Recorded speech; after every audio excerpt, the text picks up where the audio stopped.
What's up, CFD? Coach Elliott here, and I wanted to make a video to first congratulate everybody on the awesome PRs for the week. So we did a retest. We had some people hit PRs, some people did 5 pounds, some people did 40 pounds. It's been a crazy week, but regardless, you got through the strength cycle, we got through the test week, and we had some really great results. So I wanted to take a second though to talk about what what the results mean, because I've heard good stuff and I've heard bad stuff, right? So probably the most common thing that I've heard is when I ask somebody what what they did or what the amount, or if they PR'd, they say something like, I only got 5 pounds and I was expecting maybe like 15 or 20 pounds. And so I get that 100%, like I get having a number that you expect, but I think some of you guys are forgetting how the weightlifting or the adaptation of the body works. And so I wanted to talk about that a little bit.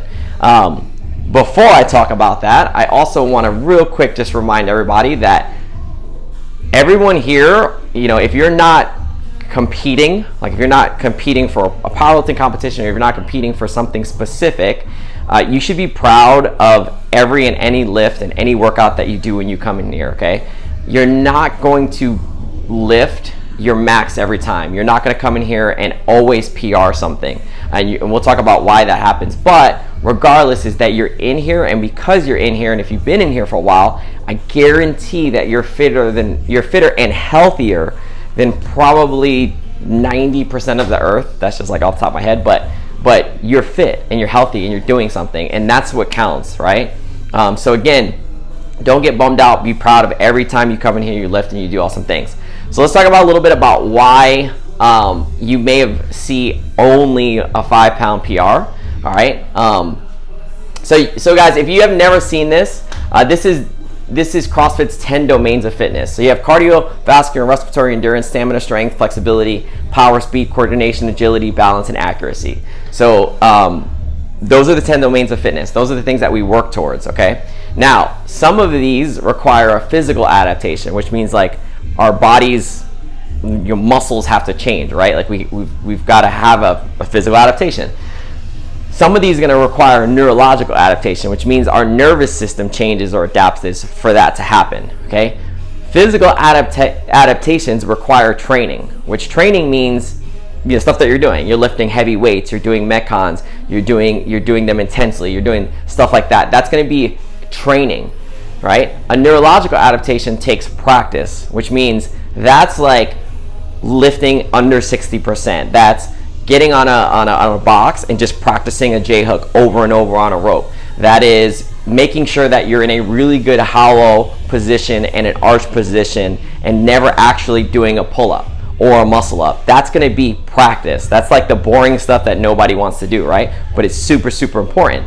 And so when you look at power and speed, power being the max force that you can put out in the minimum amount of time, and speed being the minimum time to cycle weight, right, or to move weight, those are going to be the only two that require both training and practice, right? And they're going to be super important, because the more power I have, the more speed off the ground, the more I can squat, the more I can deadlift, okay? Now, because it requires both power and speed, and we're still going to be gaining the physical adaptation and neurological adaptation, if you have a lower training age, which means that you've been doing CrossFit for 1 month to probably 24 months, you're going to see a much bigger neurological adaptation coupled with the physical adaptation, which means that in your first 2 years of CrossFit, you're going to see 30-pound PRs, because your body is learning to do a squat and a deadlift better, right? So your technique is getting better. Your coordination, your balance, where your feet's placed, your power, your speed, you're learning how to do that stuff better. Therefore, it's not that you necessarily got stronger or like your stamina was increased. You just got better at doing those movements, which is going to give yourself a big gain. Now, after 18 months to 2 years, or maybe less for some people, just depending on where you started, you're going to be really good at cycling weight. You're going to be really good at squatting. You're going to know your foot placement, and that's where the physical adaptation is going to play a bigger role, right? That's where you have the people who need to start doing two-a-days or focusing on very specific domains of fitness. So maybe they had to solely focus on strength. They need to solely focus on stamina, cardiovascular endurance. That's where you start, where us as coaches, when we see somebody with a higher training age, we might say, okay, now you got to start doing a specific strength cycle, or you have to start doing this specifically.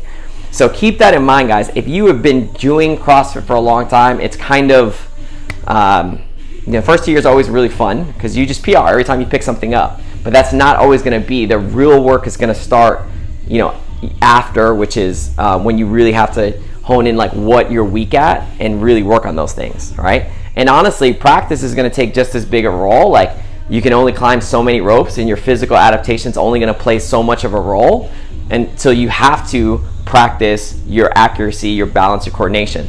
The problem is again, nobody wants to do this. Nobody goes to the gym and says, hey bro, let's go practice our accuracy. That just never happens. But you definitely go, hey, let's go to the gym and get swole, let's go lift. So this is just as important too. So remember, guys, it's a balancing act, but once you get past a certain training age, it is going to be tougher to get those big PRs. But 5 pounds in a 6-week cycle is awesome, right? Awesome. Right? There's people that will work for years and years to try to get 5-pound PR on their lifts. Okay, guys? So I wanted to make sure that you know that, because I really want you to be proud of what you've accomplished in the last 6 weeks. If you have any questions, comments, concerns, let me know, and we'll see you.